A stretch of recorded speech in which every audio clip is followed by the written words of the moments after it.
All right. Welcome to Mindset, Motivation, and Mastery, or as David's son likes to refer to it as, All right, listen, I'm so excited to have David Parker with us today. He is one of the top, coaches in North America for Tom Ferry. Super motivational guy.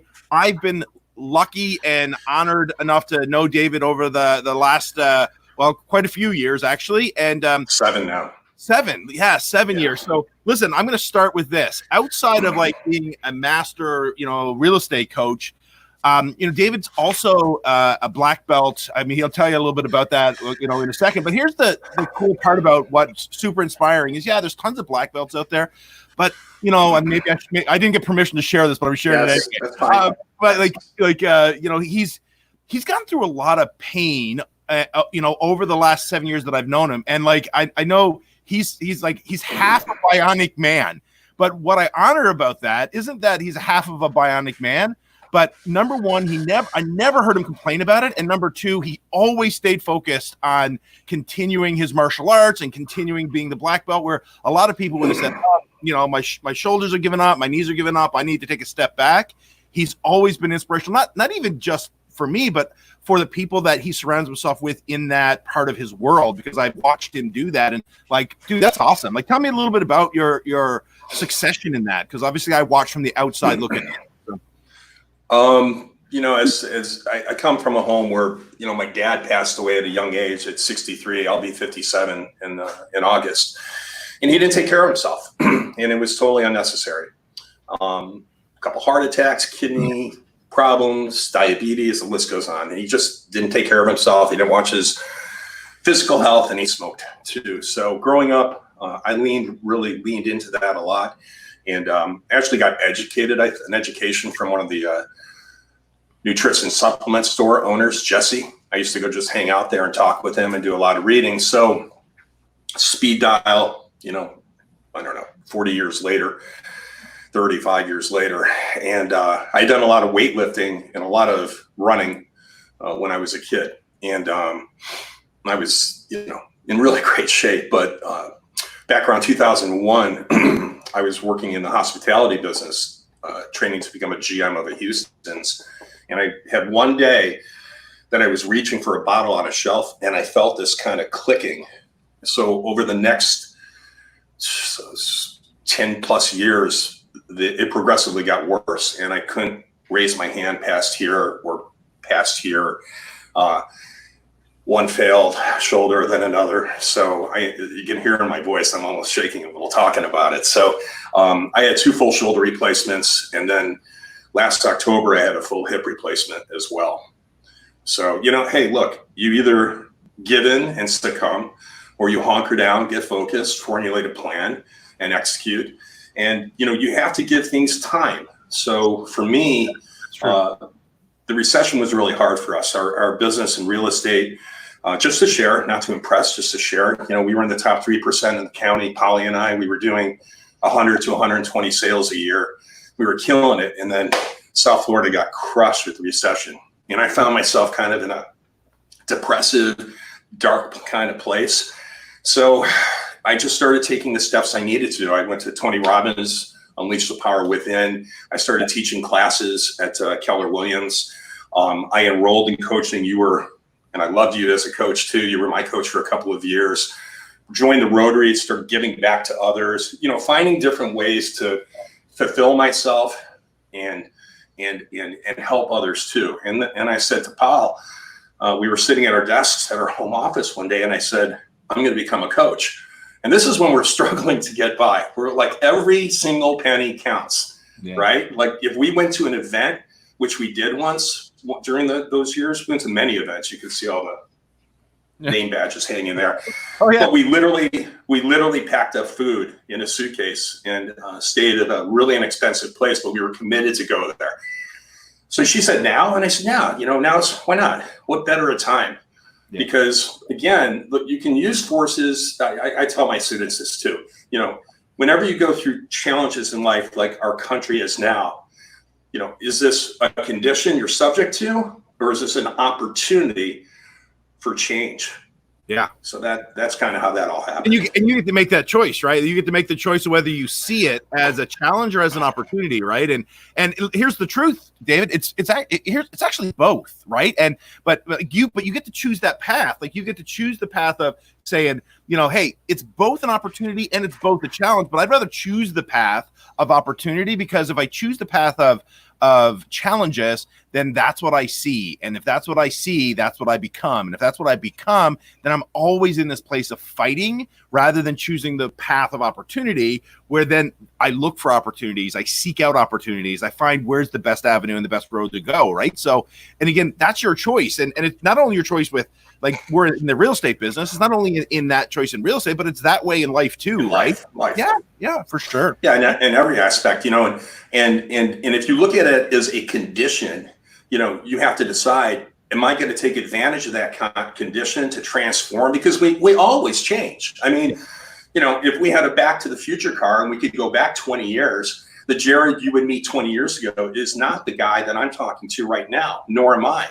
Yeah. And then, you could go real deep on this, like, what kind of goals you want to set for yourself, like financially, or in your health, or in your family relationships, or in your marital relationship, or in personal development. And in health is different than fitness, right? Because it's about eating healthy, hydrating, there's all kinds of goals and opportunities. The real question is, how deep do you want to go? What tools do you want to bring in to support you? What people are you going to surround yourself by? Are you willing to track? Yeah. Like our friend Bill Pipes was saying the other day. He said, he has lost some weight. And he said, I didn't get serious about it, which I'm about to start a journey on too. I've been talking about it, but here's the thing, like Bill said, are you willing to write down everything you eat? Like, use a fitness tracker. Yeah. So as an example, for health fitness, when I was in my early 20s, there were no smartphones. There was nothing like that. But I was willing to I bought the nutrition almanac, and I drew charts every day, literally. And I'd say breakfast, boom, boom, boom, protein, fat, carbs, sugar, and fiber is what I would look at. Yeah. And I would track it till you just, like, in terms of being healthy physically, your body is a machine. It's all numbers. It's all math, as everything is in life, whether it's taking care of your body or time spent to personally develop yourself or your business. Yeah. So, Yeah, absolutely. All right. Yeah, and that's awesome. So let's jump into kind of your topic today. And I know this is a big thing for you. I know, listen, as coaches, we look at, July 1st was really 6 months of the year gone by, which means we're entering into Q3, halfway through the year. So it's really time for us to really look at, okay, what was our 2020 goal? And a lot of people always find the excuses of why they're not on track, right? So it's, COVID hit, or this or that. And like, the big one right now is COVID, but here's the truth. And again, it's a little bit about the opportunities versus the challenges. Is a lot of my clients, and I know a lot of your clients, we're still on track to hit our goals, right? And it's because we push through this. So I know you're going to talk a little bit about kind of the goal setting, So talk to me a little, like, what is a goal? Like, when you look at, when you look at goal setting, tell me a little bit about how you look at setting.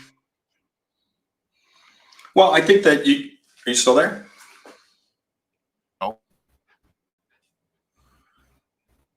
Are you there? All right, we're back. It was you there. Yeah, I'm here. So okay. Did you hear what I said? There we go. Yes. So, I think you have to. So if you looked up the definition of goal, I took a few notes before the show. If you look it up, the definition is a goal is the object of a person's ambition or effort, an aim or a desired result. And I think if you want to really break that down, you have to say, what's the objective? What's the incentive to get there? How intentional are you? And there's so many things we could go deep into if we had the time. What is the purpose of the goal? What purpose does it serve? Why do you aspire to reach the goal? Is the goal a wish, a dream? How will the goal be resolved and then attained? And what's the next goal going to be after that? Because just like you brought up as an example, COVID, there are always going to be challenges. Always. That is not going to change. The biggest struggle I find when I'm coaching our students is time management and the non-negotiables. Yep. 100%. Right? Everything in our life is not weighted equally. No. Obviously, the people you love in your family and God, for some, come from me, and others comes first. Yeah. Right. But not everything is weighted equally. So you have to kind of, put it on paper. Right. Yeah, Break it down. I call it task management and time versus time management. Like, we have so much time and we have so many tasks, right? So it's task management. Yeah. But yeah, that's, you can do that, man. Yeah. So I tell, when I talk about this, some of the things I discuss with people is, there we go, is what kind of goals have you achieved in the past? What caused your success? What caused you to fail or quit? How did you maintain your motivation? Are you approaching your life? I'm a big believer in this, with a service mindset before anything else, to help others, because the more you help others, the more comes back to you, the healthier you are in your mindset, and the easier it is to attain your personal goals as a result. How often do you take, I don't have it here, I usually have a mirror. Here it is. When I'm coaching people, I'll say, how often do you take a look at the man in the mirror or woman in the mirror and really get really honest with yourself? Yeah. What stirs your soul? And again, we already talked about conditions or opportunities, but I think that's really the starting place, is to write these things down. Yeah. Get that foundation set. So let me ask you this question. There, in goal setting, when we look at someone saying, hey, I need to set a goal for the rest of this year. So I need to set a goal for the rest of this year. How are they going to base that goal? Like, do they shoot for the moon? Do they like, and we see both sides of this. I'm sure you would agree with me that we see people that shoot for the moon, and then we see people that set goals low enough that they're sure to hit them, so they feel good about it, right? They're not pushing themselves. What does someone do with that? Like, where should they be? In your opinion? I'll spin from that off of like my journey in having, like 4 years ago, 4.5 now, I had the shoulders replaced, and I was out of the dojo for 2 years, and I was this close to getting my first degree black belt. And what worked for me is the same thing that worked after being out again for another year. Got the first, and I was out again with the hip. And I started training again just before COVID hit. And it was really, really hard. I mean, I was literally, it's hard to even talk about. I was literally on the verge of tears when I was in there. I put the weight back on. My cardio was terrible. My skills were rusty. And my Shihan came up to me and he said, he saw me. He's one of my best, dearest friends. He spent most of the class with me. He says, how you doing? It's hard. One step at a time. And he quoted a line from the movie Creed, right? One step at a time, one punch at a time, one round at a time. One step, one punch, one round. So I equate that to others. 1 hour at a time, 1 day at a time, 1 week at a time. 1 hour at a time, 1 day at a time, 1 week at a time. Yeah. Make the goal challenge you, but make it attainable, and celebrate the small successes. Does that resonate with you? Yeah. I don't know if you watched my show. I don't know if it was last week or the week before. I interviewed a gentleman named Chris, and I struggle with his last name, Chris Nick, whatever. Anyway, Chris and Nick, and that's his son and father, and he has Down syndrome, and he wants to be the first young man with Down syndrome. I think Chris is like 20 years old now.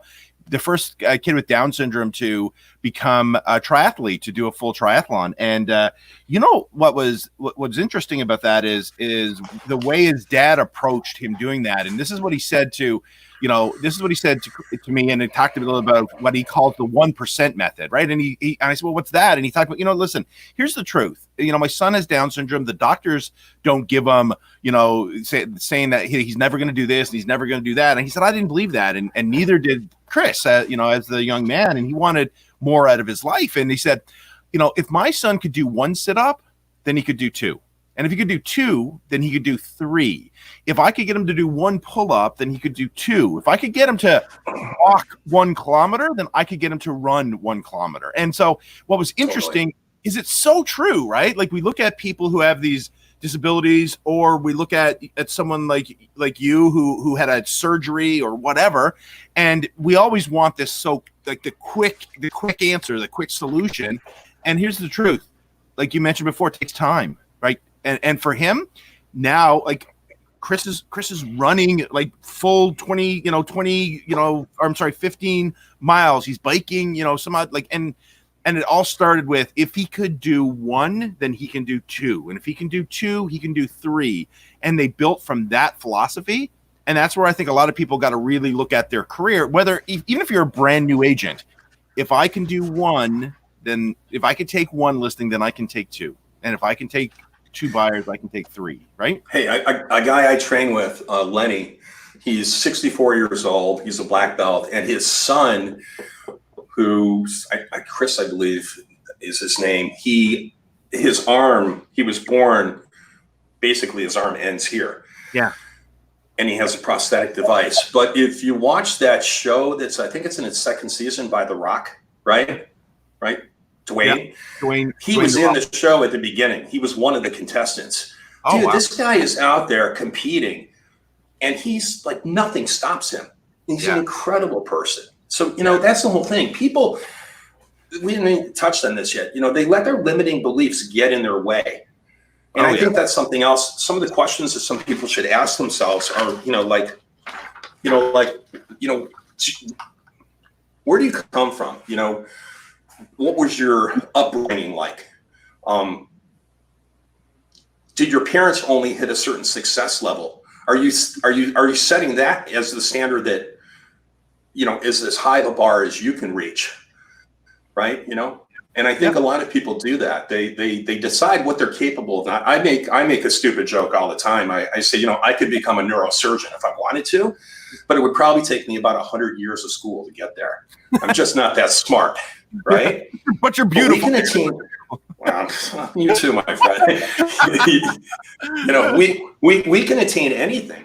If you want to save $1 million, what point are you at in your life? How much of your income are you spending? Are you willing to, again, how deep you want to go? Are you really willing to dig down deep on your personal and your business budget? Are you living at a standard of living that prohibits putting money away for savings? Have you calculated how many years on a pre-tax basis putting money away it would take to get you to that goal? Yeah. So there's a lot of kind of goals. Yeah. So if somebody was looking at their goals for 2020, maybe a little bit behind their goals, and they're feeling a little bit discouraged on hitting them, what is there a couple practical things that you would tell them to do in order to really focus in and hone in on hitting their goal? I love that question, and how relevant that question is, because I saw a joke on social media. It was, and it said, when asked the question in July of 2019, what will you be doing a year from now? Nobody got the answer right in the whole wide world. Right? Yeah. So here's the thing. Screw the first half of 2020. It's over. It's done. It's not coming back. But here's the thing. If you didn't, start now. And if you did, and we'll talk business now, go to your business plan. So for real estate, I tell people, the business plan called, let's say somebody's goal was to make, I'll use a moderate number, let's say $250,000 a year. And to make $250,000 a year at Tom Ferry, we break it down how many questions, how many new contacts somebody has to make. And that's tied into what their average price point and commission is. So they know how many deals they have to do times 40 is new contacts. So let's just say somebody has to do 2,000 new conversations for the year. Right. And I base it on a 10-month year. I pull a month out to put a little pressure on and another month out for the holidays. So that's 200 conversations a month. Let's say 50 a week. See if you can set yourself on that pace, because you have another revolving 12 months coming up. It's just starting in July. Get yourself on that pace. Don't try to crush yourself to hit the goal from the first half of this year. It's done, nor should you, because the conditions have changed. Right. And we can't control the conditions. God knows there's been a lot of them, and they seem to keep coming. But see if you can get yourself on a pace so over the next 12 months, you hit that goal. Okay. Right? Nice. Does that make sense? Yeah, no, absolutely makes sense. Right. And it's about just getting yourself into new habits, new routines, and starting to see the results from that. Awesome. Yeah, because then you're having wins on a daily, weekly, monthly, and then it'll be an annual basis. Because hey, man, there was a 30, 40, I don't know, 57. So 30 years ago, I was bartending. And I remember I was behind the bar, and George Carathanis, God bless his soul, he's gone now. He was the general manager, and I said, George, it's such a slow night, isn't it? And he goes, well, Dave, every day can't be Christmas. And I never forgot that. Because it's like the analogy of, when a submarine fires a missile at a boat, if I said to people, draw out the path of the missile for me, most people will go like that. Well, that's not how it works. This is an old Zig Ziglar story you probably know. The waves push the missile through the torpedo, through the water. And the torpedo is constantly course correcting. Now today, with today's technology, that's, done a lot faster, but it's still, the torpedoes today still course correct. And that's what we all have to do. We have to course correct, because you're not going to control the waves for the most part. The question is, are you conscious of them? Do you have a routine that causes you to be conscious? Like a simple method is journaling every night, writing down your day's experiences. For realtors, when you walk out of a listing presentation, let's say you didn't get it. What Polly and I started doing to really get better years ago is we drive a block away and we pull over, true story, and we keep a journal and we write 3 things we did great and 3 things we really need to do better on. Or if you have a coach, like with our coaching calls, I'd say 70% of the time I'd finish the call up, and then in the evening, like Tom was telling that story how when he was building Tom Ferry, he said to Kathy, it'll only take 5 years to build it, and it took 9.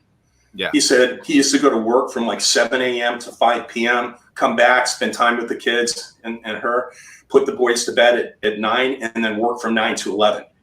Are you willing to do that? Yeah. Right? I mean, that's what it takes. So people, if you want to be in the top 10%, you have to think with an Olympian mindset. Yeah. Think what Olympians do. Think of how they structure their time, how disciplined they are, how they keep their mindset focused. Yeah. Right? Like one of the biggest deterrents today, I know you're going to agree with this, is this darn thing. Yeah. Turn off the notifications. Darren Hardy talks about that. Yeah. And it was passed on to me by a friend. I turned off all my notifications. And I was talking to a younger person about this 6 months ago, and he's like, "Oh my gosh, how do you get your messages?" And I said, "Dude, when you get home, did your mailbox have like a red light on it with a number flashing?" No, but you probably still check your mail every day. Yes. You have to make life. You have to approach life so it wraps around you. You can't wrap around everything else. You'll go crazy and you won't get anything done, and you're not going to hit your goals. Yeah. And in this society we live in, there's an old book called Future Shock. I think it was written in the early 70s, and it's the premature arrival of the future. Man, if that hasn't happened in the last 6 months, I don't know when it does. Yeah. But we are hit with so many, like, when did it become rude not to answer a text message right away? Yeah. When did that become a requirement? Yeah. Well, it's not. When we make it in our head, and here's, Stephen Covey, I use this all the time with my clients, Stephen Covey in the 4 quadrants, right? Like urgent, important, not urgent. And so many of us treat everything as if it's urgent, and that's why we live in such a form of overwhelm instead of really recognizing, man, we should always be focusing on working in the important box, right? Like we need to know what's important, and listen, ultimately we need to also know what's not important and what's not urgent.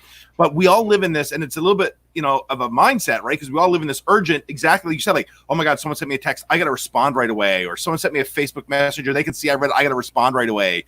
Or an email, if I don't respond to this email right away, the world's coming to an end. And that's not true. Let me touch on that. So Polly and I made a call. She's the boss. I just try to help run the business. But I kind of did say, hey, no more. I mean, when I take on a listing, for example, I tell them I'm available from 7 a.m. to 7 p.m. Monday through Thursday, Fridays and Saturdays till 4 p.m. I return to work on Monday morning.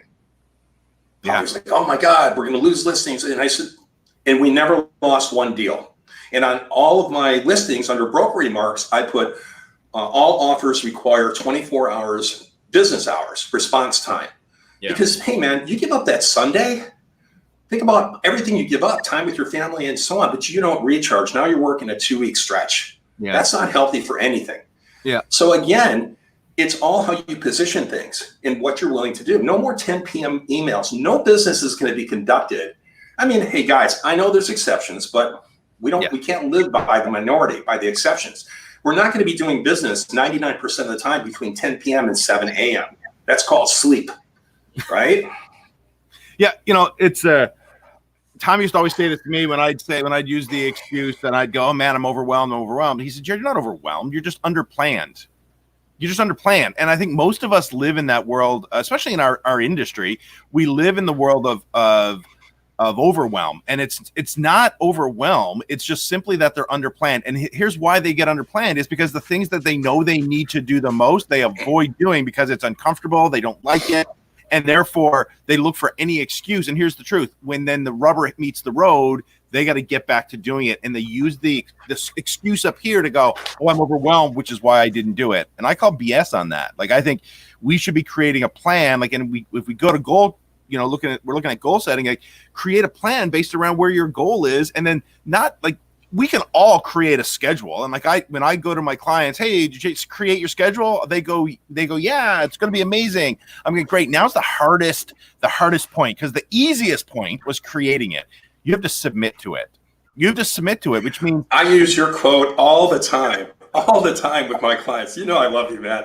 And I said, one of my great coaches, Jared, said to a team I had at a Tom event, when you submit to your schedule, it sets you free. Those were your words. Yeah. And then another quote I heard a few weeks ago was something to the effect of, the more regimented your schedule is, the more flexibility you'll have. Yep. Think about that, because if you have everything scheduled out, and again, are you willing to do this? Or are you going to run your day by your mind, hoping you remember everything? Yeah. The more that you have planned out, the more you can get done and worry less that you're not forgetting anything. Yeah. And hope is not a plan, right? Like, hope is not a plan, right? So we need to get back to following and putting everything in, right? Get everything in there and align our goals with that. And we're definitely going to hit them. Do you remember the lady who was at Tom X 2 or 3 years ago? It's the days prior to Summit. And I think she was a single mom with like 3 kids. She was a high commission producer. And she was talking about managing her time. And she says, at the beginning of the week, I prepare almost all the meals at the beginning of the week. I Tupperware box them up and freeze them. I pick out the clothes the kids are wearing the night before. She has a whole routine. Like for me, and I think you may have mentioned this to me, like some of the most successful people, like Steve Jobs was, God bless him, have a very limited wardrobe. I wear a black t-shirt almost all the time. And my joke is, how many people am I going to see 2 days in a row anyway? Yeah. I'm not here for fashion. I mean, what am I known for? Right. Have we ever talked about decision vetting? The what? Decision vetting? No. Oh, yeah. Yes. Limiting the number of decisions you have to make during the day. Yeah. Right. Because you only have so much emotional and psychological energy. You have about 6 or 7 hours. And the prime hours are in the morning. So you limit the decisions you have to make through the day. So you can maximize the potential time. Look at Mark Wahlberg. So he gets up and exercises, for example, at like 3:30 in the morning. There's a YouTube video on him. It's short, 15 minutes. And the person interviewing him as he was exercising was like, why do you get up at 3:30? He goes, well, number one, if I'm up at 3:30, I'm working out by 4, and I'm done in time to shower up, get dressed, and make breakfast for the kids and take them to school like a normal family. And the second thing he said is, hey, at my age, he's in his mid-50s, it's a lot harder getting in shape than it is staying in shape. Yeah. So think about reaching goals, whether, again, this isn't a health and fitness show today, but we're drawing analogies. It's harder to get there than it will be to stay there. The old Amelia Earhart quote, it's the hardest part of flying is getting up in the air. Yeah. So, again, we're at 30 minutes. I want to respect your time, kind of respect the viewers' time. What are some, again, closing out on this of just pieces of advice that you could give people, when it comes, like maybe they're a bit discouraged, or they're, maybe they don't even have a business plan and they're feeling some pain that they got to do. What's some advice that you would give them? Okay, so I'm going to give you some quick do's and don'ts. Okay, let's go there. Yep. So one, don't judge yourself by the past. Stay in the moment. Okay. Don't judge yourself by the past. Don't fall victim to the imposter syndrome, right? Like for me, when I became a coach, I was like, oh my gosh, who am I to be coaching? Go for it, right? Yeah. Ready, fire, aim. Figure it out later. As you go, you'll adjust. 3, the world doesn't care. My wife always says that to me all the time. She's like, Jared, you should aim before you fire. So, because I don't get anything done, man. She's like, that's exactly, because she's like, you're always, fire, aim. And I'm like, yeah, well, sorry, it's true. How many newsletters have you ever sent out as an agent yourself and you thought it was perfect, and 2 days later you're like, oh, it would have been so much better if I did this? Well, you're always going to find ways. Good. Here's the funny thing: my Facebook page called Realty Consulting Group, I spelled consulting wrong, and when I put it up there, and it went for a long time, and someone's like, "Do you realize you spelled consulting wrong?" And I'm like, "Listen, no one else noticed, and it's done. Done is better than perfect, right?" So that's right. That's right. So understand it's a journey and it's not a race. Remember, it only takes 1 degree to send a plane off course. So 1 degree shift in your life's planning can make a huge difference. Yeah. Don't forget that small wins lead to big victories. No distractions, no personal excuses, no limiting beliefs, and don't lower your goals. Engage your pace. That's big. That's huge. The do's: believe in yourself. You have to have self-belief at the beginning.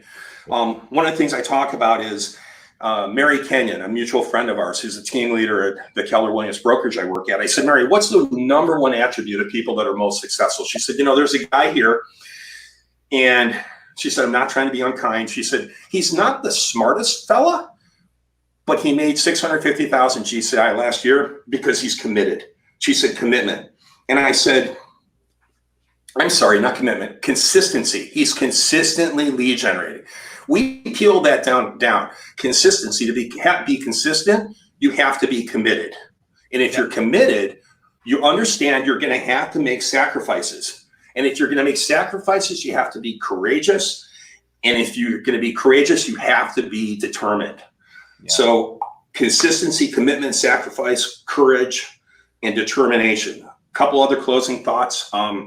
Have support systems to help you, like mentors, accountability partners. I have coaches. I have a coach teaching a new digital marketing platform. Tom Ferry is a coach with Don Jacks, one of my mentor coaches. Your family, they can be a support system. Take your meds like Tom talks about, meditation, exercise, diet, sleep. Control your mindset. Stay off the news, man. Stay off the news. My son is highly analytical, and he goes deep into, you name the topic in the world today. And he said, Dad, he said this to me last week. He said, sometimes it bothers me because I want to go so deep in these things, but you just don't do it with me. You should be more aware. And I said, son, here's the thing. I pay my taxes and I vote. I control what I can control in my life, but I can't control those other things. And if I expose myself to those too deeply, I become subject to that. If I watch the news every morning, I would be so depressed beginning my day, I get nothing accomplished. So Be careful about that. Be accountable. Embrace what you're going to need to do, because something, you want to hit your goals, it's going to take work. And as another friend told me, I'm never going to tell you it's going to be easy, but I'll tell you it will be worth it at the end. Yeah. People don't reach goals because they give up. There's just like, it's tied back to how you open this. I didn't give up. I was out with shoulder replacements and a hip replacement. But here's the thing. How much can you accomplish at this point in your life versus when you were just out of high school or college? Like, how long did it take you to become successful? Most people say like 5 to 8 years. I'll bet you if you had to start over in any aspect, any type of goal we talked about, you could hit major accomplishments in 2 to 3 years. Yeah. It's a journey. It's not a race, man. Yeah. I mean, again, I think Tony Robbins says we overestimate how much we can get done in is it a year, and then we underestimate whatever it is. Like, again, we think we can get more done in a short period of time, but then we underestimate how long it will take us to get there, right? So it's not as long as we think, but it's also not overnight, right? So yep. And something else that just popped in my head, I want to make sure not to miss is, don't get in writing, have support systems. One of them I want to mention is, here, I think I have these. I use these with clients. So, like, do you have a morning routine? So that's my morning routine. It's right up in my bathroom. I see it every day. I can't help but see it. It's also on my refrigerator. Here's poisons I added to Tony Robbins' list years ago. I'm on a quest to lose about 50 pounds right now. So these are the things I'm staying away from. I have that right on my refrigerator, along with some pictures that I'm not going to share as a deterrent. Use visuals. Don't count on your mind. Remember, force the memory. I will force the memory. So anyhow. Yeah. So listen, I appreciate your time. And for me, I think, in order for us to hit big goals, sometimes we look at our goal and we think it's overwhelming, and we struggle with, oh my gosh, it's so much to do. And all I would advise people to do right now is to sit down and do exactly what you said, right? Like, break down your goals so that it's it's attainable in a short period of time. Put it in your schedule. Follow your schedule, and make sure you're creating consistent routines around it, right? And again, don't expect it to happen overnight, because we're building on a business, right? And so it's going to happen over time. And I love what you said about, listen, let's get into the routines, or let's get into the habit of creating what we need to create that's going to give us our 12-month goal, because we're always going to have that next 12 months that we want to hit. Yeah. The first half of this year's goal, whether it's gone, whether you had a physical goal, a financial goal, a business growth goal, a personal growth, it's gone. But you probably had it set up for the year. So can you reestablish the pace for July? Because if you did, guess what? You're on pace for the next 12 months. Yep. Absolutely. All right, my friend, listen, I appreciate your time. I appreciate you jumping on. Thanks. And listen, what's the name down below? What's the name of how can they get in touch with you or follow you? Tell me. I started and by the way, I love those scenes on your opening of your show where you're skiing down that mountain and you're doing all those things. You're incredible. I'm a rock star. And then, I'm a rock star. So I'm starting a new Facebook group. It's completely geared towards just helping people, stories. And I'll be rolling out a series come this September called The Intentional Life. And I'll be breaking down processes, like the born life will be one, the subject life you grow into that you're subject to, all the way to the intentional life and what's in between. So it'll be a fun group. It's all going to be about giving. It's called Kohai Method. Kohai, and there's Kohai in Japanese. It means freshman or eager student. Method, the road to get there, the path. So, hey, folks, love to have you. Look up Kohai, K-O-H. There we go.